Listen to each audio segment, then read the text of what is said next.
성경 말씀 봉독해 드리겠습니다. 성경 말씀은 민수기 6장 22절로 27절에 있는 말씀까지입니다. 구약 204페이지에 있습니다. 민수기 6장 22절로 27절에 있는 말씀 제가 봉독해 드리겠습니다. 여호와께서 모세에게 말씀하여 이르시되 아론과 그의 아들들에게 말하여 이르기를 너희는 이스라엘 자손을 위하여 이렇게 축복하여 이르되 여호와는 내게 복을 주시고 너를 지키시는 일을 원하며 여호와는 그의 얼굴을 내게 비추사 은혜 베푸시기를 원하며 여호와는 그의 얼굴을 내게로 향하여 드사 평강 주시기를 원하노라 할지니라 하라. 그들은 이같이 내 이름으로 이스라엘 자손에게 축복할지니 내가 그들에게 복을 주리라. 아멘. 이 시간 찬양대에 찬양 읽겠습니다.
아멘.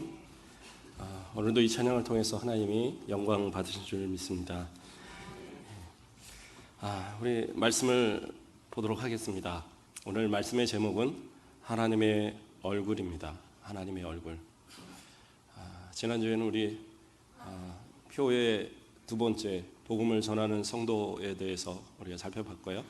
다음 주에는 또 교회를 세우는 성도에 대해서 우리가 좀 살펴볼 겁니다. 그 가운데에 우리가 하나님께서 주시는 복을 또 받아 누려야 하고, 또 이러한 하나님 앞에 수고하는 정말 복음을 전하는 성도들이 또 그 마음 가운데 가져야 될 자세, 또 그 모습을 통해서 하나님이 주시고자 하는 은혜, 이런 것을 좀 생각해보는 시간이 좀 필요할 것 같아서 오늘 말씀의 제목을 하나님의 얼굴이다라고 이렇게 정하고, 또 이 말씀을 통해서 하나님은 우리에게 어떻게 복을 주시길 원하시는가에 대해서 우리가 생각해보는 그런 시간 되기를 소망합니다. 예전에 국민일보 아시죠? 예, 국민일보의 그런 광고를, 국민일보에 대한 광고를 TV에 나온 적이 있었어요. TV에 국민일보 많이 봐달라고 TV가 나오는데 약간 공익 광고 비슷하게 이렇게 낸 적이 있습니다. 아마 기억하시는 분들도 있을 것 같아요. 오이 가족입니다. 오이 엄마와 오이 아들. 그래서 오이 엄마가 열심히 요리를 하고 있습니다. 그런데 뒤에서 아들이 물어봐요. 엄마, 나 오이 맞아? 그런 거예요. 예, 나 오이 맞아? 그러니까 응, 맞아. 그런 거예요. 이 아이가 또 물어봅니다. 엄마, 나 오이 맞아? 응, 당근이지. 그런 거예요. 옛날에 이렇게 맞다고 그러면 당연하지를 당근이지 뭐 그렇게 얘기할 때가 있었어요. 아마 기억하실 거예요. 그러니까 아이가 충격을 받았어요.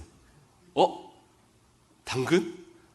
엄마, 나 당근 싫어. 그러고 이제 가출을 해버렸어요. 자기가 이제 오이인 줄 알았는데 당근이라고.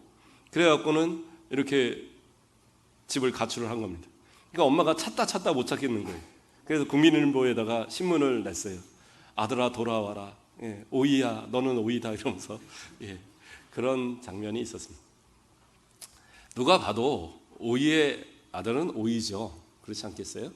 예, 누가 봐도 그런데 때로는 내가 진짜 오일까라고 그렇게 생각하는 그것이 아마 문제가 아닐까 생각을 합니다. 아버지와 자식 진짜 많이 닮지 않나요? 어머니와 자녀 전혀 안 닮을 것 같아도 남들이 보면 다 닮았다고 그래요. 저희 큰아들이 아기 때 되게 이뻤어요. 지금은 뭐 그렇게 그닥 그런데 아기 때는 얼마나 이뻤냐면 사진관에 그 유명한 사진관 모델, 사진관에 이렇게 사진이 붙을 정도로 반 빨개 벗고 있는 거 그거. 그래서 되게 이뻐서 여자 청년들이 이렇게 교회만 가면 데리고 이제 막 놀다가 데려오고 그랬어요. 근데 그것도 좋아갖고 쫓아다닙니다. 그런데 이제 여자 청년들 보통 애기 보면 맨날 뽀뽀해주고 그러잖아요. 근데 요즘 뽀뽀 한 번 하시면 안 됩니다. 뽀뽀가 왜 그러냐면 이렇게 어른들이 입술이나 이런 데 약간 물집이나 이런 것이 생기면 그게 바이러스로 인한 거거든요. 근데 애기들은 면역력이 약하기 때문에 그 뽀뽀 한 번에 아이가 죽을 수도 있어요. 그러니까 뽀뽀 함부로 하시면 안 돼요. 큰애들만 해주세요. 큰애들. 그런데 애기를 이렇게 뽀뽀를 하려고 딱 보니까 멈칫하더래요, 마음에. 그래서 왜 그러냐 그랬더니 딱 정말 이뻐서 뽀뽀를 해주려고 딱 하는 순간 정무세 목사님 얼굴이 이렇게 떠오르는. 차마 이게 하기가 꺼려하게 되더라. 뭐 이렇게 재밌는 그런 이야기로 한 저한테 얘기였지만, 그러나 제가 봐도 똑같이 닮았거든요. 부모를 닮는 자녀, 그건 당연한 거잖아요. 그러면 하나님과 우리의 관계에서는 어떠냐는 거예요. 하나님을 우리가 아버지라고 부른다고 한다면 우리도 하나님을 닮아야 되는 것이 맞는 거잖아요. 어떻게 보면 목회자들이 이렇게 말씀을 증거하고 이렇게 날마다 하나님의 말씀으로 인해서 성도들에게 먹이는 이유는 뭐냐? 하나님의 형상을 만들고 하나님의 사람을 만들기 위한 그런 노력인 것 같아요.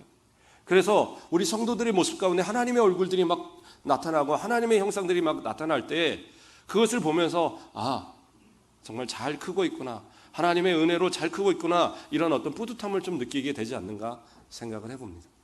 그래서 바울 사도도 그런 말씀을 합니다. 갈라디아서 4장 19절 말씀을 보면 나의 자녀들아 너희 속에 그리스도의 형상이 이루기까지 다시 너희를 위하여 해산의 수고를 하노니 라는 얘기를 합니다.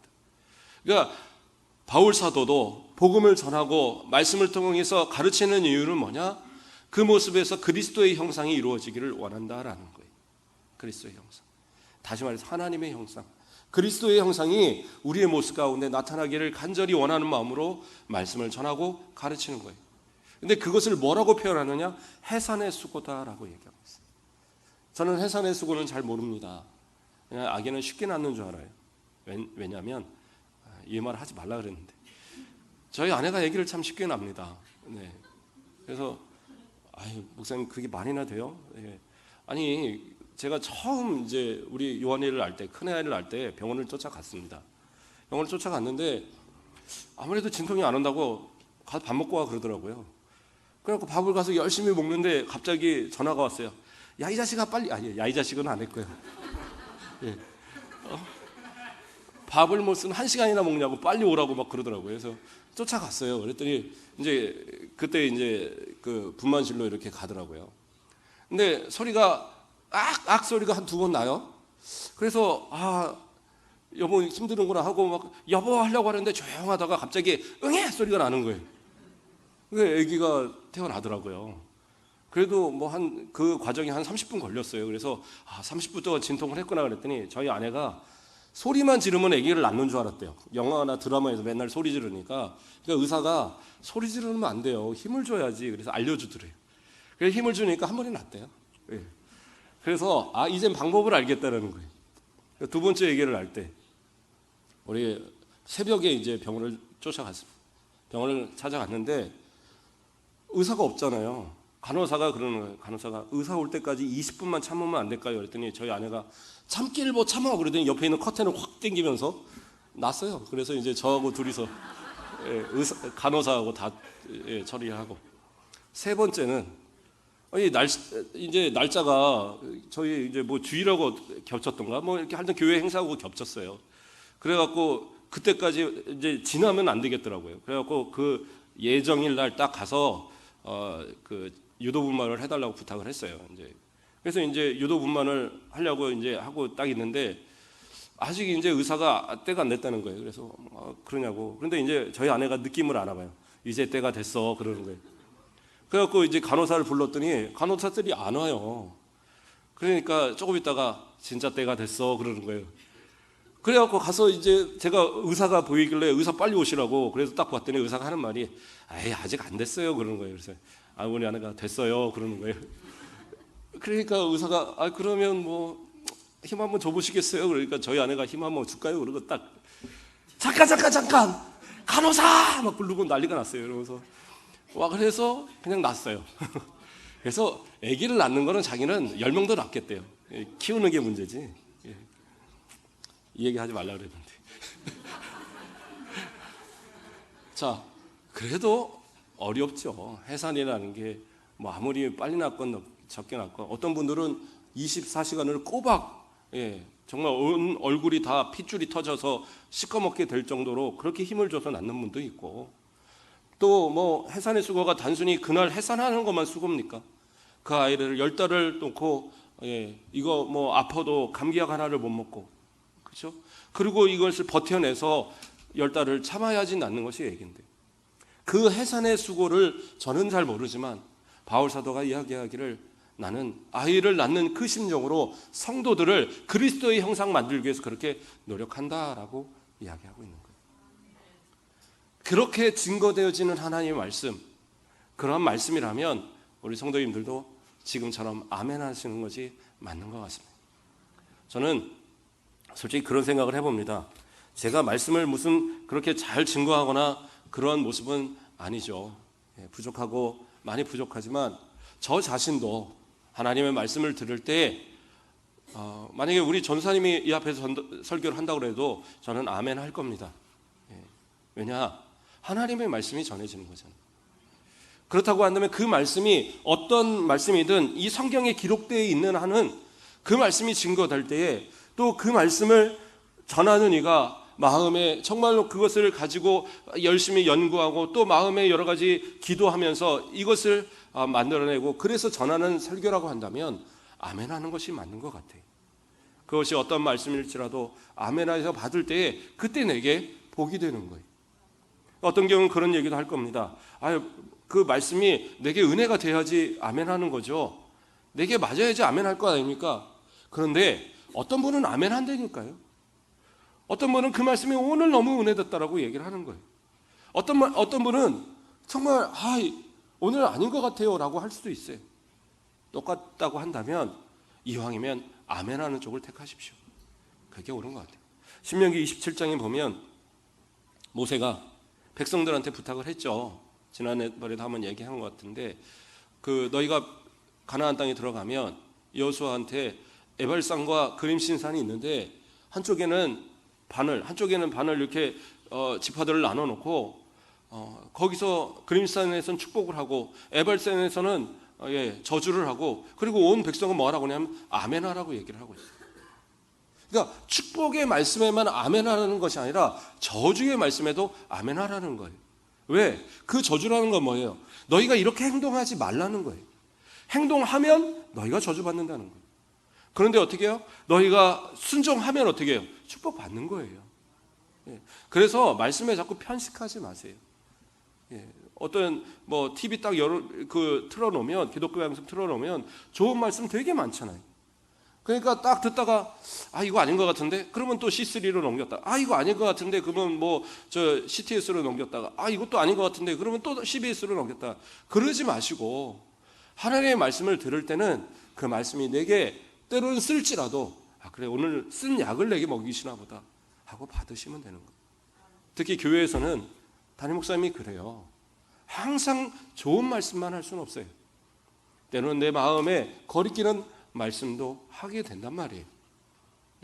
제가 새벽에 한번 얘기를 했던가요? 그래도 교회 집사님이고 교회 안수집사님이고 교회 장로님이고 교회 권사님이면 그래도 새벽 예배에 하루 정도는 나와야 될 거 아닙니까? 제가 이런 얘기 드렸죠. 할 수 있는 말이잖아요. 그런데 어떤 분들은 이 말씀을 들으면서 나 들으라고 하나 보다. 그런 거 없어요. 새벽 예배 안 나온 사람이 나 하나만인가요? 이 중에 10분의 1만 나오시잖아요. 새벽 예배. 그래도 목사님은 얘기해야 되는 거예요. 왜? 이것이 올바른 거고 이것이 하나님의 말씀이고 언젠가는 이 말씀에 은혜 받고 나와야 되니까 그렇지 않으겠어요? 이 말씀에 또 아멘 하신 분들은 다 나오셔야 돼요. 아멘 안 하길 잘했다 이러지 마시고 하나님의 말씀이 주어질 때에 아멘으로 순종하시면 그 말씀이 내게 은혜가 넘치는 줄을 믿으시기 바랍니다. 창세기 1장 27절 말씀을 보면 하나님이 자기 형상 곧 하나님의 형상대로 사람을 창조하시되 남자와 여자를 창조하시고 라고 나옵니다. 하나님의 형상대로. 그러니까 우리는 그리스도의 형상이 이루기까지 그렇게 변화되는 그 이전에 이미 우리는 하나님의 형상대로 지음받은 사람들이. 그러니까 우리는 하나님의 형상이에요. 그래서 C.S. 루이스라는 분이 순전한 기독교라는 책을 썼어요. 이분이 나니아 연대기 쓰고 그랬던 분이에요. 그런데 이분이 뭐라고 얘기를 하느냐? 우리는 하나님의 초상화 같다라고 그곳에 기록을 했더라고요. 꽃도 하나님의 아름다움을 나타내지만, 그렇죠?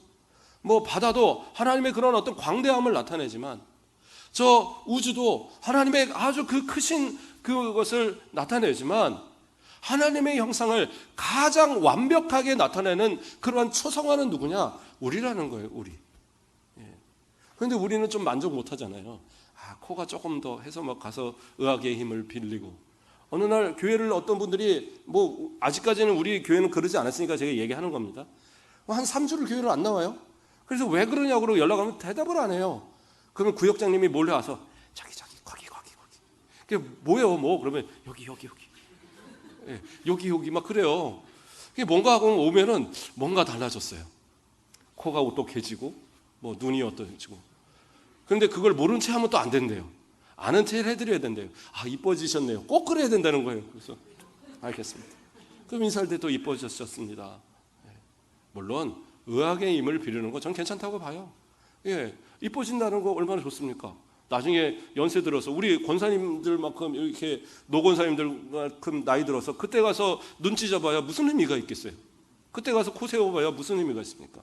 물론 가끔 뭐 보톡스 같은 것 좀 하시면 주름 몇 개는 없어질 수 있지만, 예, 그때 할 수 있는 거니까 그것도 괜찮다고 생각을 합니다. 그러나 기본적으로 우리의 모습은 누구를 닮았어요? 하나님의 형상을 닮았어요. 그러니까 저는 가끔 거울을 보면서 생각합니다. 하나님이 이렇게 생기셨을 거야. 그러니까 아니라고요? 우리 박은민 권사님이 웃 하시더라고요.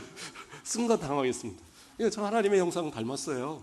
예, 우리 권사님도 닮으셨고, 우리 장로님도 닮으셨고, 우리 집사님들 다 닮으셨어요.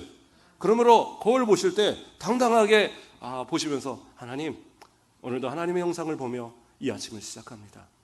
행복하지 않으시겠어요? 싹 세수하고 얼굴 보면서 깜짝 놀래고 이러시면 안 되고, 예. 그런 얘기 있잖아요. 남편들이 처음에 결혼할 때 우리 아내 최고예요, 예뻐요 그래놓고 딱 첫날 밤 보내고 그리고 신혼여행 갔다 와서 막 운대는 거 아니에요. 내가 속았다고. 예. 화장 딱 지워놓으면 갑자기 얼굴이 달라진다고요. 눈썹이 사라지고, 예, 뭐 이상한 얼굴로 바뀐다 막 이런. 근데 눈썹한 뭐 이렇게 화장한 그 모습 자체도 그 사람의 모습인 거잖아요. 그렇다고 뭐 맨날 그 잠자고 일어나기 전에 항상 그 화장하고 이러고 있을 수는 없잖아요.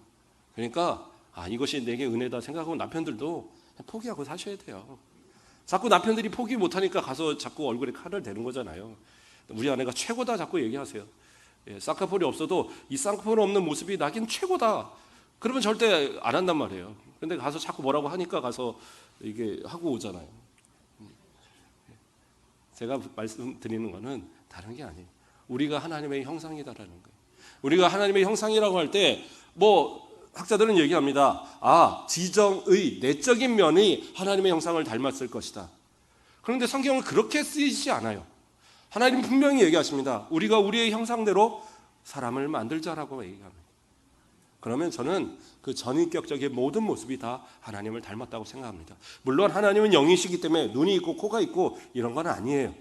그러나 성경의 구약의 많은 부분에서 하나님 분명히 현현하여 보여주셨어요.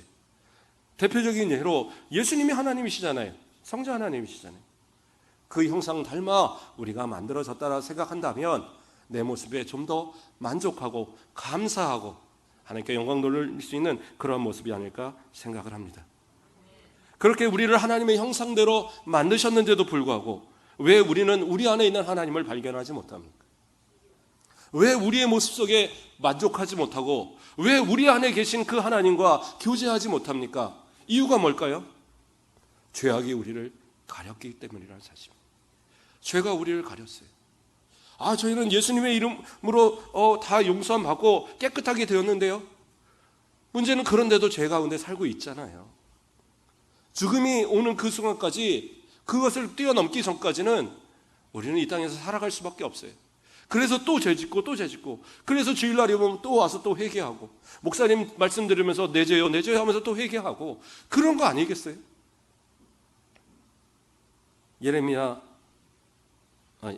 이사야 59장 1절에서 2절 말씀을 보면 여호와의 손이 짧아 구원하지 못하심도 아니요 귀가 둔하여 듣지 못하심도 아니라 오직 너희의 죄악이 너희와 너희 하나님 사이를 갈라놓았고 너희 죄가 그의 얼굴을 가리워서 너희에게서 듣지 않으시게 함이라.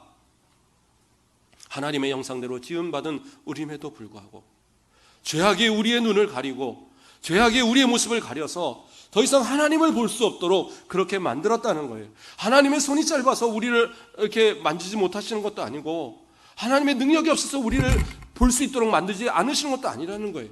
하나님은 우리와 교제하기를 원하시고 우리를 만나시기를 원하시고 우리의 눈과 서로 마주치기를 원하시는 거예요. 그런데 죄악이 그것을 가려서 하나님의 얼굴을 우리가 바라볼 수 없게 되는 그러한 모습이 되더라는 거예요. 그럼에도 불구하고 오늘 처음 읽었던 본문에 하나님께서는 이스라엘 백성을 향하여서 아론과 그의 후손들이 축복하라고 이야기하고 있습니다. 그래서 이것은 제사장의 축복이라 얘기하는데요. 뭐라고 얘기합니까? 다시 봉독해 드리겠습니다. 여호와는 내게 복을 주시고 너를 지키시기를 원하며 여호와는 그의 얼굴을 내게 비추사 은혜 베푸시기를 원하며 여호와는 그의 얼굴을 내게로 향하여 드사 평강 주시기를 원하노라 할지니라. 하나님께서는 그 얼굴을 우리와 맞대시기를 원하시는 거예요. 하나님은 그 얼굴을 들어서 우리에게 축복하시기를 원하고 계신다라는 거예요. 그렇다면 진짜 하나님 앞에 그 축복을 받기 위해서는 어떻게 해요? 하나님의 얼굴을 바라보셔야 돼요.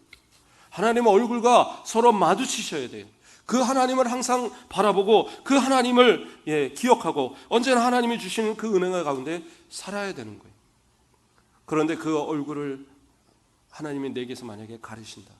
좋아요. 죄악이 가려서 내가 하나님을 바라볼 수 없다. 그 모습을 시편에서 다윗은 뭐라고 고백하느냐? 시편 30편 7절 말씀에 여호와여 주의 은혜로 나를 산같이 굳게 세우셨더니 주의 얼굴을 가리심에 내가 근심하였나이다. 하나님의 얼굴을 볼 수 없으니까 어떻게 돼요? 근심하게 되더라는 거예요.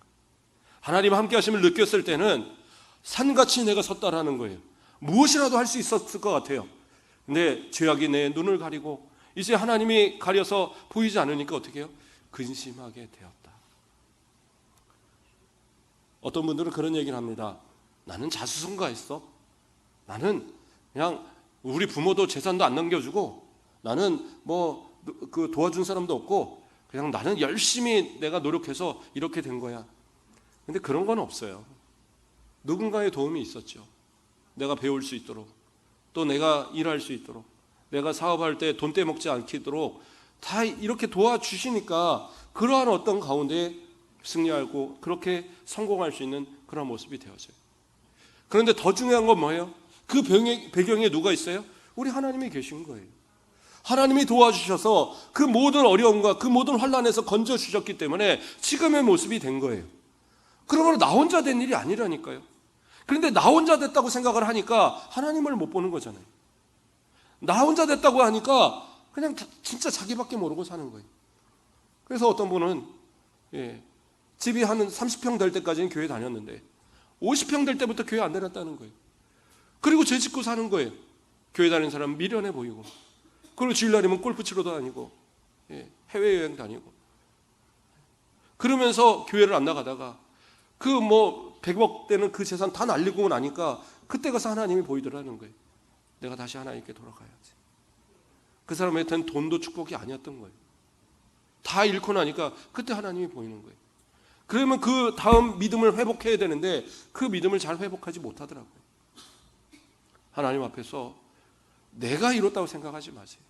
하나님이 그 얼굴을 드사 우리에게 축복하시니까 그 축복을 가지고 우리는 이제까지 살아가고 있는 거예요. 그런 찬양이 있더라고요.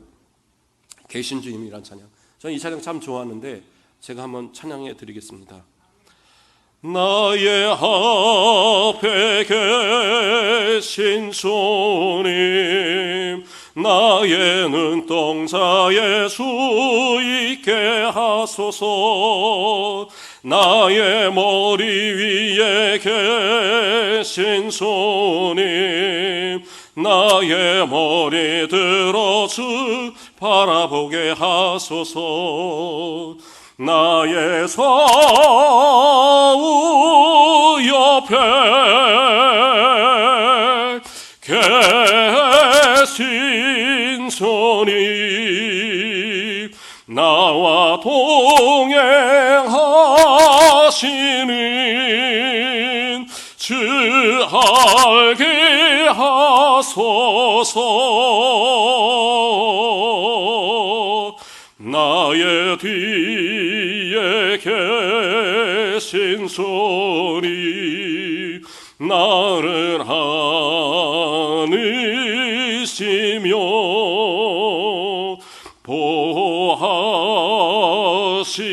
보호하시는 주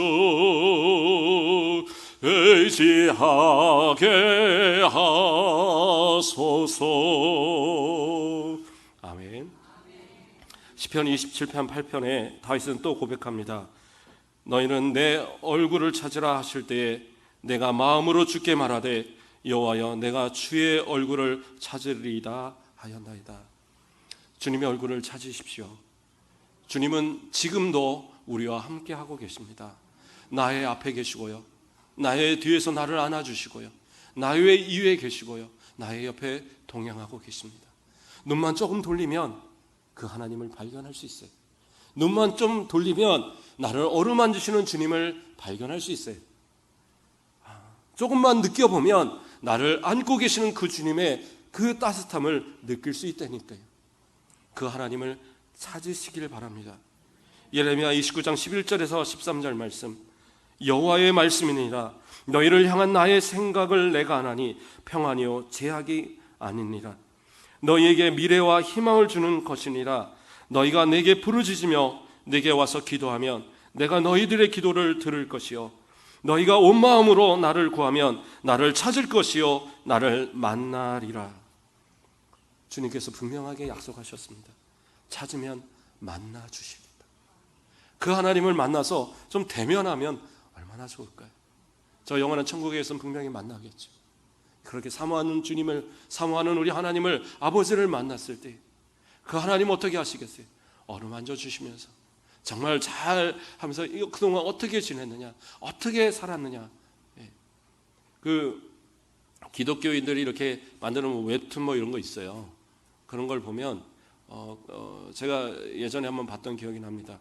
어떤 사람이 천국을 이제 가는 거예요. 죽어서 천국을 가는데 천국의 줄이 아주 길게 늘어뜨려 있는 거예요.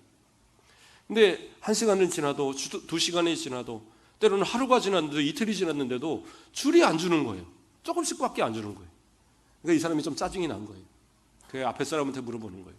아니 도대체 왜 이렇게 줄이 긴데 이렇게 줄이 안 주는 거예요? 하고 물어보니까 앞에 사람이 이야기하는 겁니다. 저 앞에를 가만히 보세요.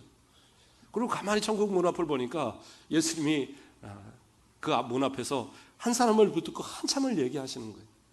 그리고 막 어루만져 주시고 끌어안아 주시고 그러면서 하는 말이, 지금 예수님께서 친히 나오셔서 우리 한 사람 한 사람을 끌어안고 맞아주시면서 수고했다, 잘했다 칭찬하시면서 그렇게 맞아주고 계신 겁니다. 그 말을 딱 듣고 나니까 이 사람이 그 다음부터는 기다리는 그것이 행복이 됐다, 이런 이야기입니다.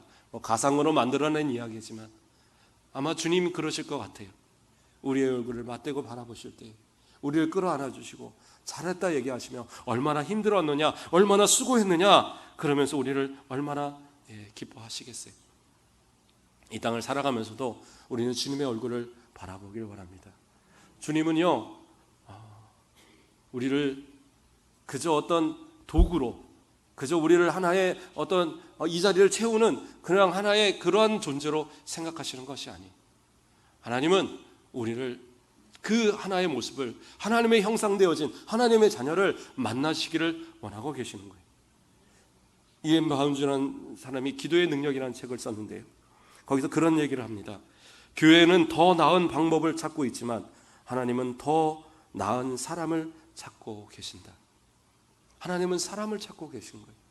그렇다고 완벽한 사람을 찾는다는 것이 아니라 이 자리에서 함께 만나고 함께 교제하고 함께 서로 기쁨을 나눌 그 사람을 찾고 계세요. 근데 많은 교회들이 시스템을 생각해요. 방법을 생각해요. 어떻게 하면 사람을 많이 끌어모을까? 어떻게 하면 저기 빈자리를 채울까? 어떻게 하면 저곳에 사람들을 끌어다가 막 채울까? 물론 그것 중요합니다. 안 중요한 건 아니에요. 채워야죠. 그래야지 그들이 말씀을 듣고 변화되겠죠.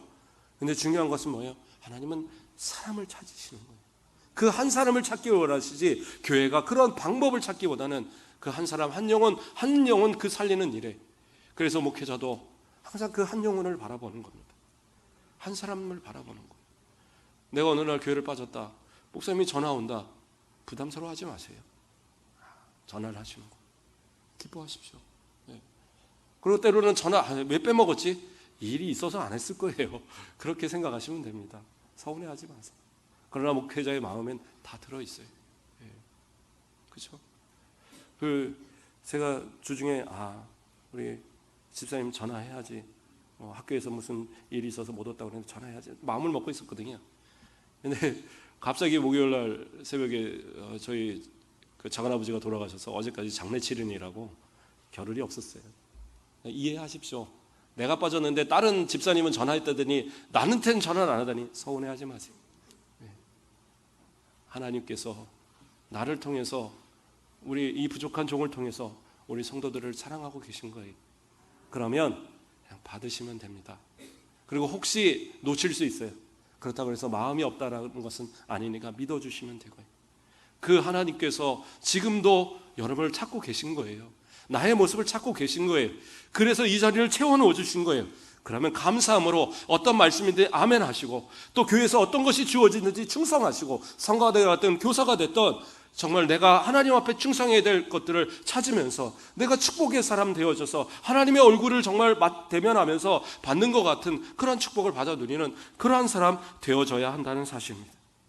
바울 사도는 그런 고백을 합니다. 로마서 16장 25절 말씀을 보면요, 우리가 새벽에도 살펴봤던 말씀인데, 바울은 자신이 그 증거하는 복음을 뭐라고 얘기하느냐? 나의 복음이다라고 표현을 합니다. 나의 복음. 나의 복음이라는 말은 그가 전인격적으로 그 복음을 내가 육화되어져서 정말 그 복음이 내 자신의 그 어떤 말처럼 그것이 막 흘러나오고 있다는 거예요. 하나님의 말씀이 좀 그렇게 내 가운데 역사해야 되지 않을까요? 그래서 그러한 모습들을 통하여서 예수 그리스도가 막 드러나는 모습, 그러면 거울만 봐도 아마 그 속에서 주님을 발견하는 역사가 있지 않을까 생각이 듭니다. 말씀을 정리하겠습니다. 하나님은 그 얼굴을 두사 지금도 우리에게 축복하시기를, 평강 주기를 원하고 계십니다. 죄악이 우리를 가려서 하나님을 바라보지 못한다고 해서 하나님 우리와 함께 하시지 않는 건 아니에요. 언제나 내 곁에서 안타까운 마음으로 우리를 바라보고 계시는 거예요. 그런데 우리는 뭐라고 얘기합니까? 시간이 없어서 예배를 못 드려요. 환경이 안 돼서 저는 기도하지 못해요. 저는 능력이 안 돼서 전도하지 못합니다. 저는 이런 저런 이유로 교회에서는 봉사할 수가 없어요. 그런데 누가 맡기셔요? 주님이 맡기고 계신 거예요. 주님이 찾고 계시고 주님이 축복하시고자 하는 그 통로로서 맡겨주시는 거예요. 그러면 시간을 만들어서도 예배하셔야 돼요. 능력이 없으면 성령 의지해서 성령님 도와주세요, 그 능력 가지고 와서 일하시면 되는 거예요.